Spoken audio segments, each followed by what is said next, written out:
আসসালামু আলাইকুম লিসেনার্স, সবাইকে স্বাগত জানাচ্ছি ফেয়ার উইথ নায়ার ইউটিউব চ্যানেলের হন্টেড নাইটের 29 নম্বর এপিসোডে।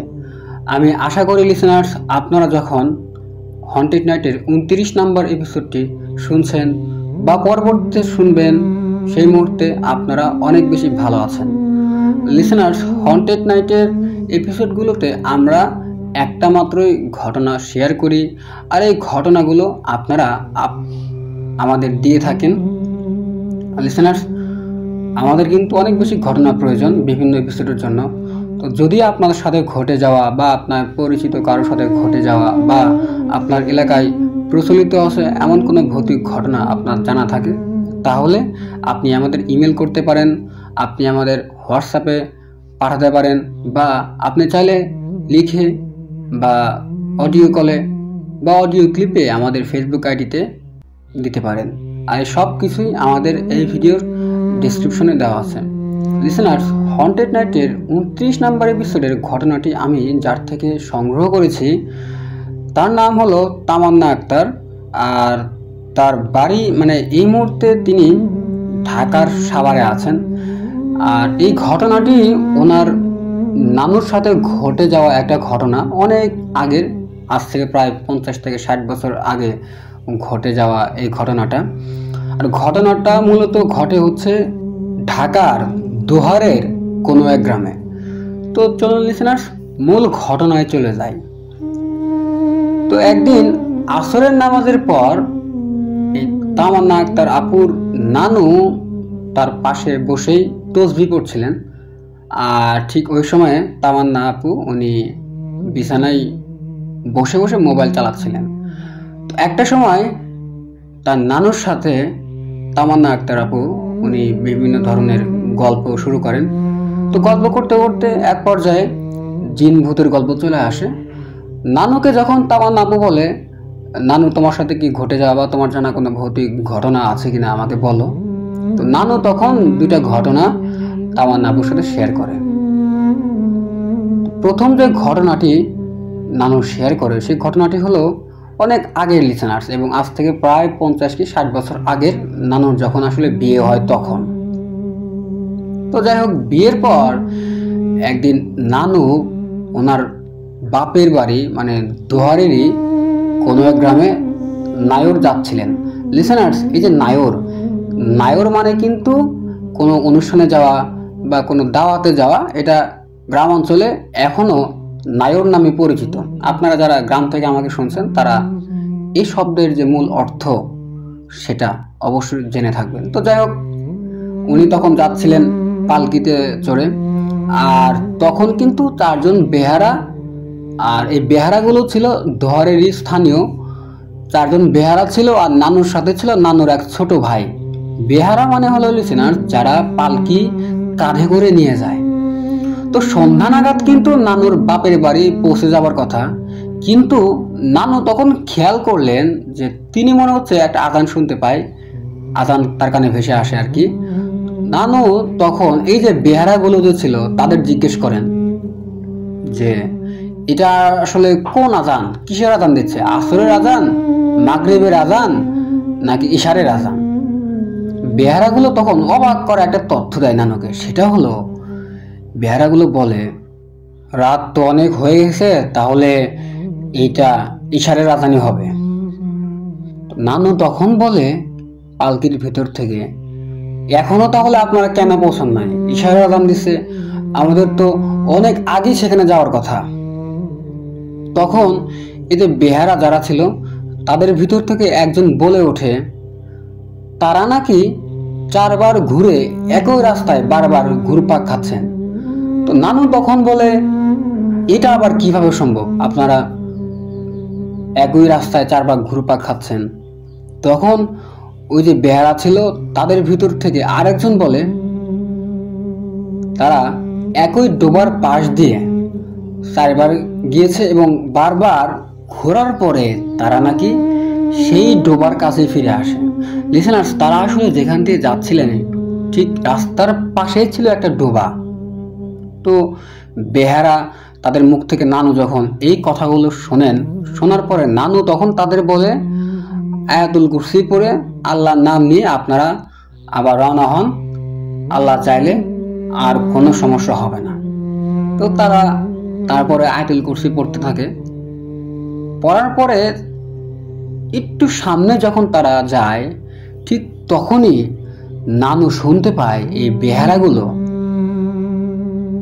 আল্লাহ গো আল্লাহ, ও আল্লাহ, আল্লাহ বাঁচাও, এইভাবে চিৎকার করতে করতে দৌড়ে যে যেভাবে পারছিল সেদিকে দৌড়ে যার যার মতো চলে যায়।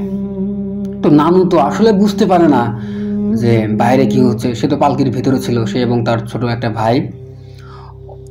যখন নানু অনেকক্ষণ পরে এই বেহারাগুলোর কোনো সারা শব্দ পাচ্ছিল না, নানু তখন পালকির দরজা একটু ফাঁকা করে বাইরের দিকে তাকায়। আর নানু তখন দেখতে পায় পূর্ণিমার আলোয় সব কিছু একদম স্পষ্ট, মনে হচ্ছে একদম দিনের মতো। আর এই যে পালকি, এটা ছিল একটা ডোবার পাশে, আর এই ডোবার মাঝখানে একটা মেয়ে, যেটা দেখতে আসলে মানুষের মতো কিন্তু ছিল অনেক লম্বা। এই অবয়বটা মনে হচ্ছে এই ডোবার একদম কিনারায় মাথা নিচ দিক দিয়ে কাঁচা মাছ খাচ্ছিল।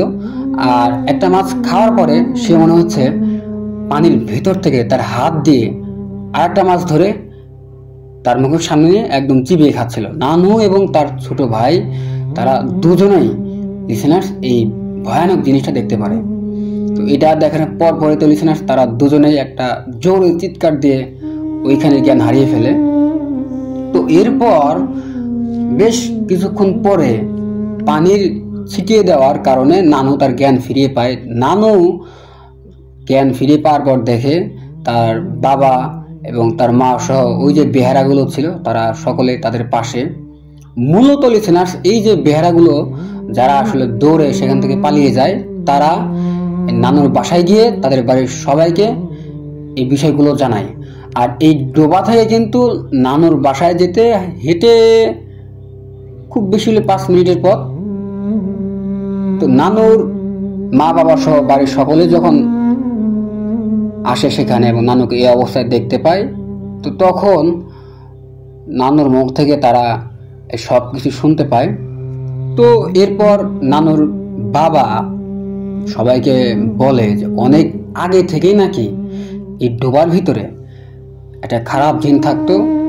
আর এই জিনটা মাঝে মাঝেই গ্রামের অনেক মানুষকে ভয় দেখাতো, তবে বড় কোনো ধরনের ক্ষতি সে করতো না।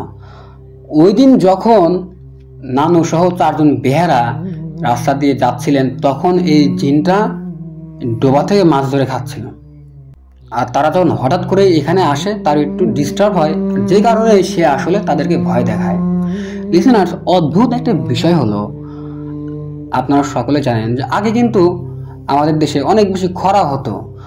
আর এই কারণে মাঠ ঘাট সহ পুকুর, ডোবা, নদী একদম শুকিয়ে একদম কাঠ হতো। কিন্তু এই যে ডোবাটা, এটা নাকি কখনোই কোনো গ্রামবাসী যতই খরা হোক না কেন, এটা তারা কোনোদিন শুকাতে দেখে নাই। এটা একটা অদ্ভুত একটা ঘটনা।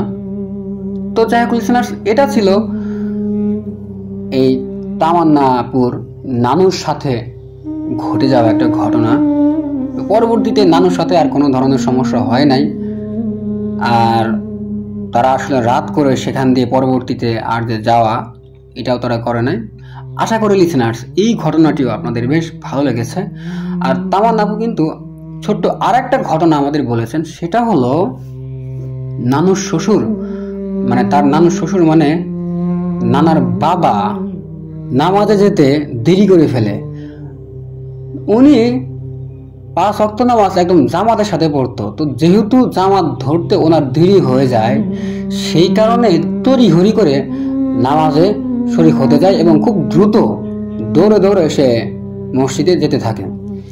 যাওয়ার সময় লিসেনার্স, আর ওই সময় ছিল ইশারের নামাজ, যাওয়ার সময় অদৃশ্য কারোর সাথে ধাক্কা খায় এবং ধাক্কা খাওয়ার সাথে সাথেই সে পড়ে যায় এবং সেখানেই লিসেনার্স উনি ওনার সেন্স হারিয়ে ফেলে।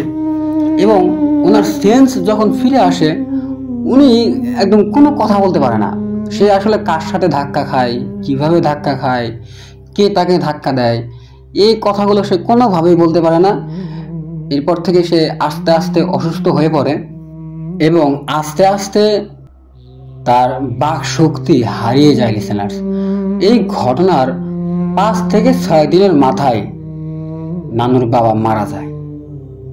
তো লিসেনার্স, এটাও ছিল আর একটা ছোট্ট একটা ঘটনা এবং খুবই মর্মান্তিক, যদিও ছোট, তবে ঘটনাটা কিন্তু লিসেনার্স অনেক মর্মান্তিক একটা ঘটনা। জামাতে মানে নামাজ ধরতে গিয়ে উনি অনেক দ্রুত মসজিদের দিকে এগিয়ে যেতে থাকে। যাওয়ার রাস্তায় কোনো এক অদৃশ্য শক্তির সাথে সে ধাক্কা খায় এবং এই ধাক্কা খাওয়ার কারণে সে বিভিন্ন ধরনের অসুস্থতায় ভোগে এবং এক পর্যায়ে সে মারা যায়। তো লিসেনার্স, কেমন লাগলো হন্টেড নাইটের 29 নম্বর এপিসোডের ঘটনা? আমি আশা করি এই ঘটনাগুলো আপনাদের ভালো লেগেছে এবং আপনাদের ভয়ের শিহরণ একটু হলেও জাগাতে সক্ষম হয়েছে। তামান্না আক্তার আপুকে ধন্যবাদ। আমরা আশা করি পরবর্তীতে আপনার যদি কোনো জানা বা আপনার সাথে যদি কোনো ঘটে যাওয়া ঘটনা থাকে তাহলে আমাদের সেই ঘটনাগুলো অবশ্যই পাঠাতে পারবেন আমাদের ইমেলে, আমাদের হোয়াটসঅ্যাপ নাম্বারে এবং আমাদের ফেসবুক আইডিতে। আর এই সব কিছুই আমাদের এই ভিডিওর ডেসক্রিপশনে দেওয়া আছে। লিসেনার্স, আপনারা যখন আমাদের এই এপিসোডগুলো শুনবেন তখন অবশ্যই একটা লাইক দেবেন। আপনার গুরুত্বপূর্ণ মন্তব্য আমাদের কমেন্ট বক্সে বা আমাদের ফেসবুক যে গ্রুপ আছে সেখানে গিয়ে পোস্ট করে বা কমেন্ট করে জানাতে পারেন। আর আমাদের ফেসবুক গ্রুপের লিঙ্ক এই ভিডিওর ডেসক্রিপশনে দেওয়া আছে। তো লিসেনার্স, আজ এই পর্যন্তই। পরবর্তীতে হন্টেড নাইটের এপিসোডে আপনাদের সাথে কথা হবে ইনশাআল্লাহ। সেই পর্যন্ত সকলে ভালো থাকবেন, সুস্থ থাকবেন, নিজেদের খেয়াল রাখবেন আর অবশ্যই হন্টেড নাইটের এপিসোডগুলো শুনবেন। আসসালামু আলাইকুম, আল্লাহ হাফেজ।